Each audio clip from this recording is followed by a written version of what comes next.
Hello everyone, welcome to Polimera's kitchen. ఈరోజు నేను మీకు చుక్క కూర చట్నీ చేసి చూపిస్తున్నానండి.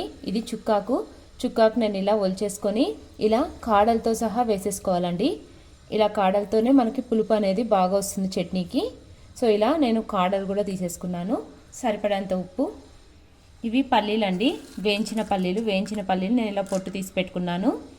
ఒకటి ఆనియన్, ధనియాలు, పసుపు, తెల్ల నువ్వులు, పచ్చిమిర్చి.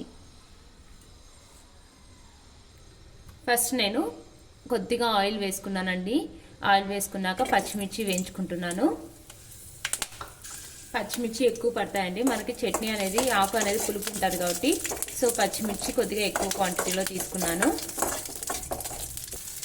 చూడండి, ఇలా పచ్చిమిర్చి అంతా కూడా ఇలా ఫ్రై చేసేసుకున్నాను. ఇవి పక్కకు తీసేసుకుంటున్నాను. నెక్స్ట్ ఇందులోకే నేను ధనియాలు, తెల్ల నువ్వులండి,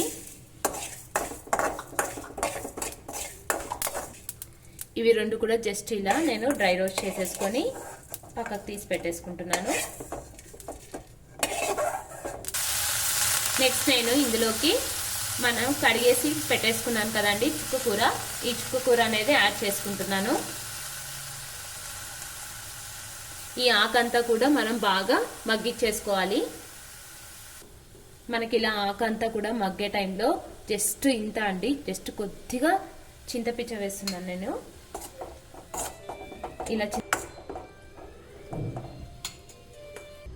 చూడండి, ఇలా చింతపండు కూడా కొద్దిగా చింతపండు వేస్తే మనకు చట్నీ అనేది బాగా పుల్లగా ఉంటుందండి.